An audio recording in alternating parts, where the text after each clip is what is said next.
whatever it is they're trying to sell me. I said, I think it's really important to understand that, first of all, you got to have this needs to be a product. This webinar thing needs to be a product. It needs to be a product that is compelling.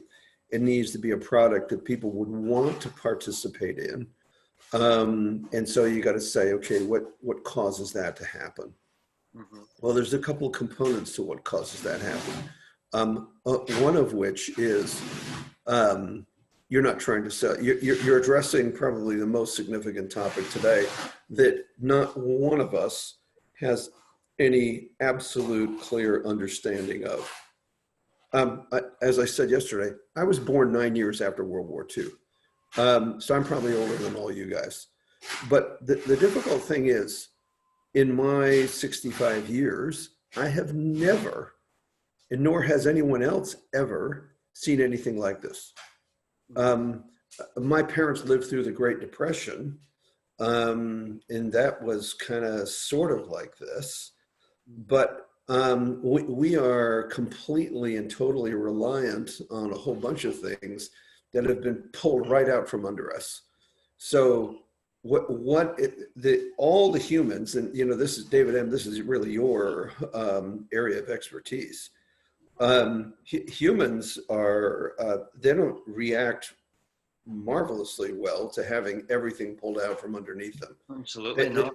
They don't really like the fact that you've told them you can't go out except 1 hour a day. And the weird thing is, it's not country or culture specific. I mean, this has had to happen in every country in Europe. It's happening in America. It's happening everywhere out. In America, I was talking to my wife last night for quite a while. In America, you've got all these people demonstrating, we're done. We don't want this. We don't want to do social distancing anymore. So you've got a bunch of governors in the U.S. saying, okay, why don't you lot go fuck yourselves, and you have you all get together. You're all going to die, but that's okay. And by the way, don't ask to sit for a hospital bed or a ventilator when you get it. So if you don't want to play by these rules, then go ahead. And because they're, well, we're Americans and it's our rights and we can do this. Yeah.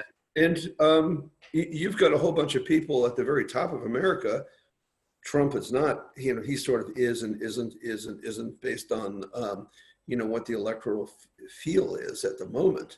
But the U.S. might do that. They might just say, okay, no more social distancing. You go do what you want to do. If they do that, you're going to have a shocking level of increase in coronavirus.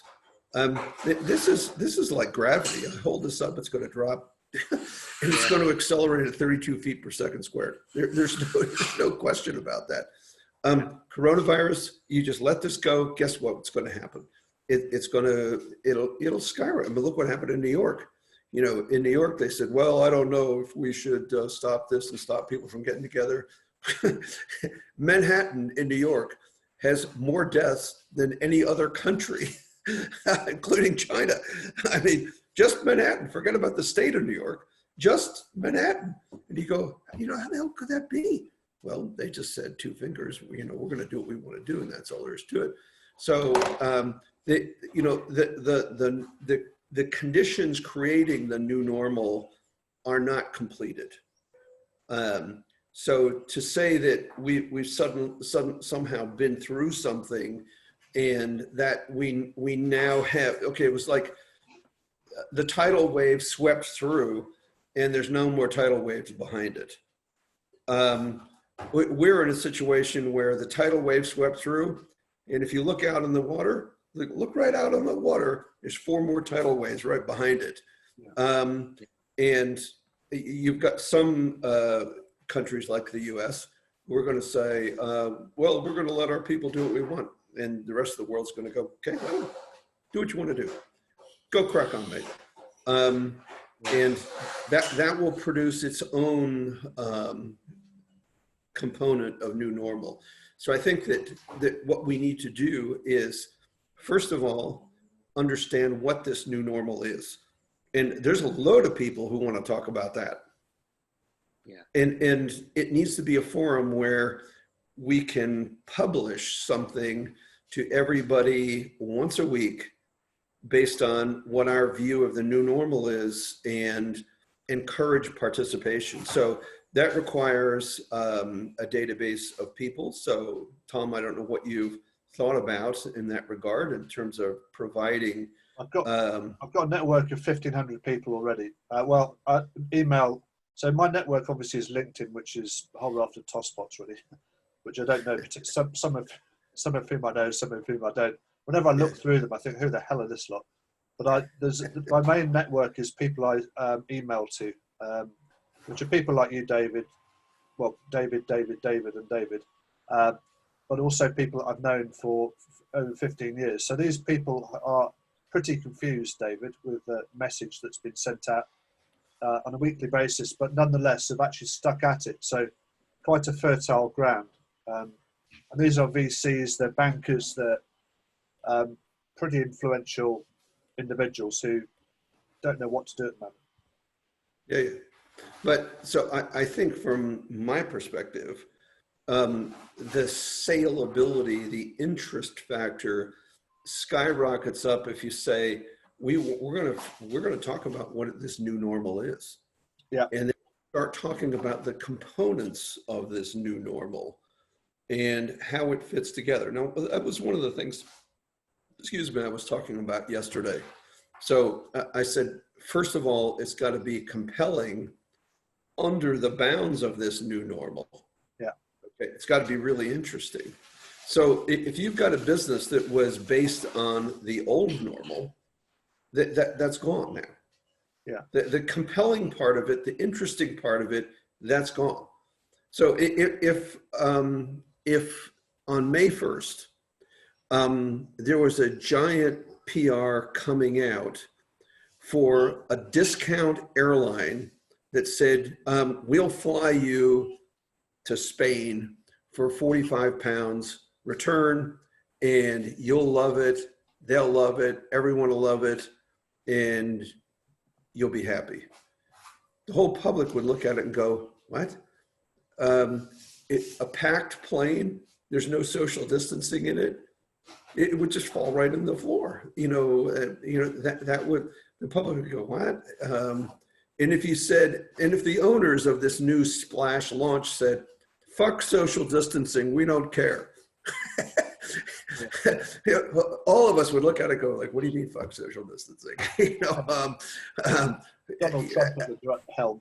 Yeah. Yeah. I mean, it could be the launch of Trump Airways Europe or something, Trump Spain Airways, fuck social distancing, we don't care. Well, 99% of the people would look at it and go, what? That's not going to work. Or if somebody launched a fashion brand and said, we're going to launch this and we're going to open this big retail store on Regent Street, and we're going to do this and do that, and we've invited 4,000 people and these 27 celebrities to speak, everybody would look at it and go like, what? And if they said, fuck social distancing, we don't care, we're going to invite everybody in, yeah, you get nothing. So I think that the new normal, we have to debate and understand and come to grips with. Yeah. What are the components of this new normal? Yeah. Like one of the things I think you put it out this morning, Tom, the issue of what is currency and how's currency going to work going forward? What currency are people going to use? I mean, it would be false to say that everybody works on, having 20-pound notes in their pocket and things like that. There are huge sections of China right now that have no currency. Yeah. Everything is WePay, which WePay is the Chinese version of WeChat. It's absolutely magnanimously huge. So if you went to Wuhan, for instance, even if you went to the fish market of Wuhan, you couldn't pay in Chinese yuan. You couldn't pay because they don't take any. Yeah. They wouldn't know how to take any, Yeah. because that's how they work, that's how they live, that's how it is. Yeah. Brilliant. So, first of all, question number one is, what are the components of the new normal? And you could say, okay, we're going to devote the next 4 weeks to, so it could be part one, what's the new normal, part two, part three, part four. And it's going to be iterative, and we're going to learn as we go. Because the truth is, we don't know.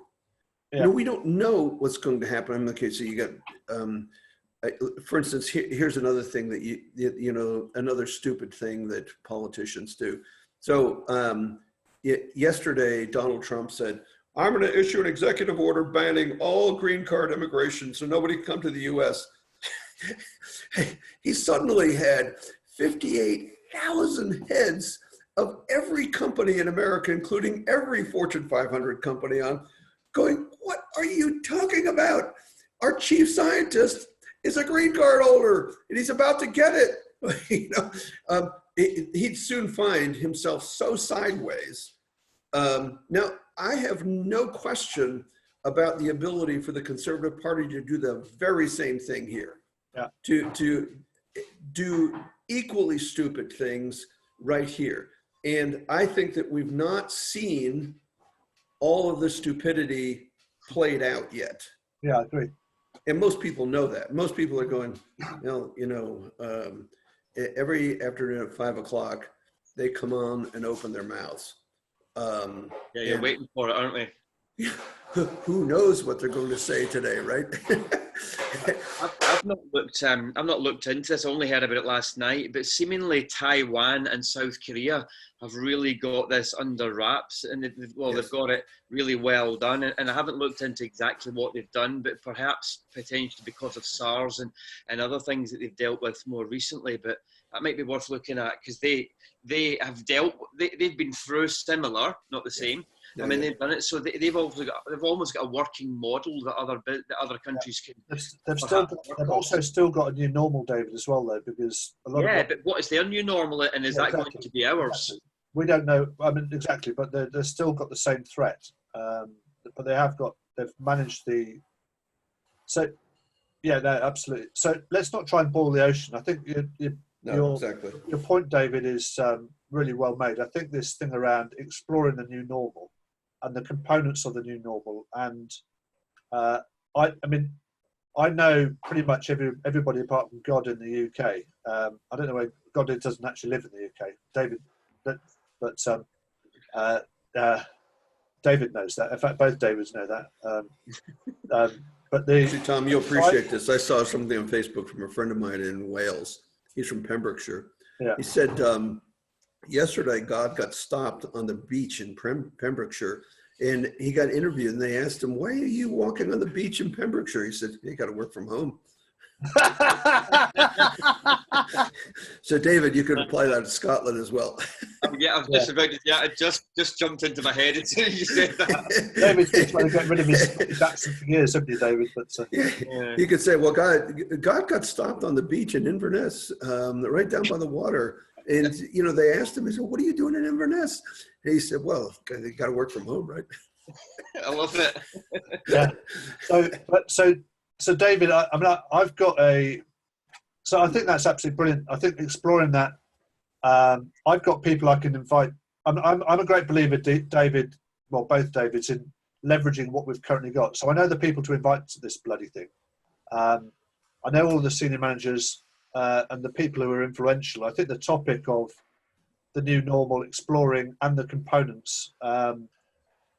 So specifically next Tuesday. By the way, the Thursday thing's David's off, by the way. So it's Tuesday, which is retail. Tuesday is retail. Yeah, Tuesday's retail, yeah. I've got the vice president of IBM who actually, interesting. Your observation, David Allen, yesterday was that a lot of what people talked about was the old normal. And so, and whilst the guy I know from IBM is really shit hot, the odd thing is, and this is all down to the winning thinking stuff, is that people are all still talking about the old normal. Exactly. And so, Julian Burnett is one of the smartest retailers, David 1 and David 2, that I've ever come across. He's worked for all of these companies that have gone bust. He knows really which way's up. He knows supply chain. He knows bloody everything, and he's a good bloke. And he will. I'm pretty sure what he'll be talking. I've got an idea what he wants to talk about. He wants to talk about localization in retail. He wants to talk about some sort of interesting stuff. But that's just one view. David, you've got a view. I've got a view. David McLean's got a view. Mike's got a view. Who else has got a view? I mean, who else? I mean, we could probably invite a few other people to this. Well, my point, Tom, is that I don't have a view. My point is that I have a view that we don't know what the view is. Yeah. My view is school's out, data's out. Yeah. Now, I think that we can pull some significant scientific information out of what is this new normal. So, I mean, one of the things we do know that probably for the balance of this calendar year, this issue of social distancing isn't going away. Yes. I mean, I think that we can pull that out. I mean, I think it's really interesting, Dave. You pull that out. It's really interesting. I didn't particularly think about that, but I think you're absolutely bloody right. That's part of life now, isn't it, for quite a while? Yeah. And actually, I saw specifically last night, the garden centres are pretty safe when it comes to social distancing, for example. And customers are pretty happy with going to a garden centre, but they're not happy with a lot of other things. Yeah, but I mean, if you look at, we have a Waitrose here in Frimley, and they have X number of people are allowed in the store. Yeah. And, everybody queues up 2 meters apart outside. Yeah. When I drive into the car park at Waitrose or walk in there, and there's a queue outside of people 2 meters apart, I don't look at it and go, what's that about? Yeah. I just go, well, that's how it is now, right? That's how it works. Yeah. So, my housemate Nell, who's a doctor with the NHS, she aligns her schedule so that she can be at the supermarket at 8 o'clock. Yeah. Because at 8 o'clock they let NHS doctors in, as they want. Yeah. But that's part of this new normal. Yeah. That if you were a doctor or if you were me, you would never factor into any of that. And that all of us are in that situation. Well, yeah, I get that. So that's one heading. I think that the other thing I think we can. So I agree. I think what we can comment on things that are going on. But I think so. For example, the sort of observations around Revolut and funding and those sorts of things. I think the other, which is a sort of winning thinking thread to this, is we can comment on some of the people aspects of it. So in terms of the pillars, because what do we know? What do we know is it's difficult to get your head around these bloody things, right? David McLean, which is something that you and I have got a different angle on that. We can do a bit of analysis on industries, comment on that. What else are those? Let me just think. What else do we know in this whole thing? I mean, what is it? Is there anything else? I mean, social distancing is we know that coronavirus is going to be a problem. Therefore, hand washing, social distancing is part of life now for a while. What else is there like that, David? Do you reckon? One of the things I brought up yesterday that I think is quite significant. I mean, it's a real change of the psyche of people in the UK, in the US, across Europe. Is that people are suddenly willing to trade away their complete independence and democracy for information about who has coronavirus and who doesn't. Yeah. They're willing to say, hey, I don't mind you knowing exactly where I am at 9:42 on Thursday afternoon or Thursday morning. Are you sure that is the? I mean, is that not a hypothesis rather than a fact? I mean, I don't know. I haven't really thought. I'm not sure I necessarily agree with that. Although it's a hypothesis. That's what I'm saying. It is only a hypothesis. Yeah. But why would Apple and Google get together for the first time in history Yeah. and put up $100 million of their own money to do this. Yeah. These guys have never come together on anything anywhere ever. Yeah. They wouldn't know how to do that if it bit them in the ass. Yeah, that's amazing. Suddenly, they're together. How do you explain that? Yeah, yeah. How'd you get there from here? Yeah. So are we talking, David, do you reckon we ought to talk about it from the perspective of industry? Because, I mean, there's some obvious industries. We've got the let's say tech industry, which is sort of the discussion part of it. Well, we could have had it a different way, but we sort of had that. We could have another one of those: tech industry, retail industry, manufacturing, car manufacturing. There's a whole raft of sort of industry perspectives you could have on this. If you listen, the other interesting thing is if you listen to an automotive industry thing, that's a really backward industry in so much that all they talk about is they have had a very easy life, in my view. It hasn't changed. In fact, it's probably got worse. I was in the automotive industry in 1994. I left. Hasn't bloody changed at all. It's still the same. Really predictable. And all they talk about is government funding. They don't talk about anything else. But see, Tom, here's where I probably disagree with you on part of that, okay? So the automotive industry, a lot of it hasn't changed, but let me tell you what has changed in the automotive industry. What it takes to build a car, cars are 99% built by machines and robots. They're not built by people. No. So, any issue vis-a-vis social distancing and how that would work in the automotive business, they are actually ahead of the game because social distancing in their fundamental product is not going to change how they do what they do. Yeah. And it's across the board. It doesn't matter whether you're talking about Jaguar Land Rover or Nissan or any of the other companies. They're all made by robots.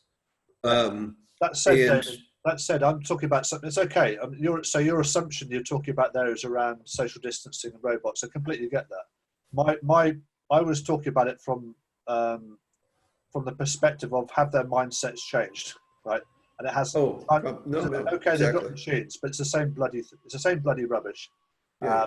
And the only response, and I sit through SMMT, which is the Motor Manufacturers Association in the UK, the other day, and they spoke nothing about any change in the industry at all, David. They didn't say anything about what you've just described, right? They'd see that as being a tool in the toolbox. It's what they do, we're engineers. They wouldn't really see that.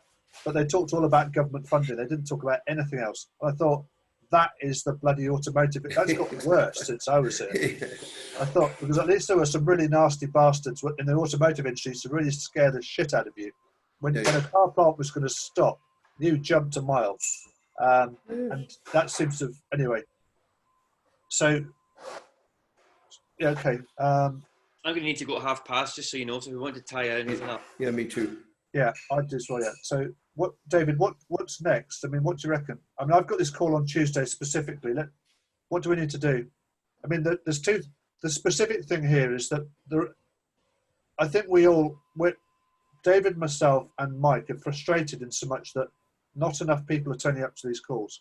And I think the hypothesis I think we're talking about is that this is because we should be talking about the new normal. And exploring the new normal and trying to get that discussion going, which I completely agree is very compelling. Do you, David, as well, David M? Yeah, absolutely. Yeah, so I think that is indisputable, David. So that's a stroke of genius from David. I mean, that's fine. But on the flip side of it, you can have the greatest idea. If it's not out there, then nobody's going to know. So you got to have a Facebook page. We've got to do aggressive. You got to have a LinkedIn page. We got to do aggressive inviting on LinkedIn. I use a tool, Tom, called LinMail, and it allows me to pull up all of my LinkedIn connections and message them individually in large volume. So I'll take a look at that today and see, the best way forward on that.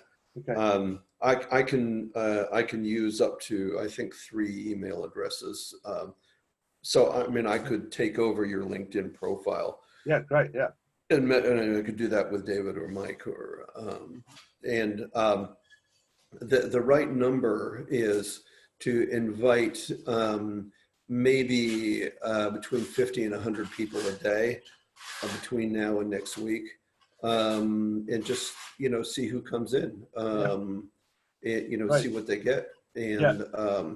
so you and I can discuss that separately and discuss it by email if you want. Yeah, no, I think that I Facebook. I don't have a Facebook page. I have no Facebook presence at all. But I think for the moment, let's trial it on LinkedIn, David, because we've got all the raw materials there. Let's focus on LinkedIn, and if you can help, that's really fantastic. So I'm happy to hand you whatever you want to do that. We'll take that offline. That's brilliant.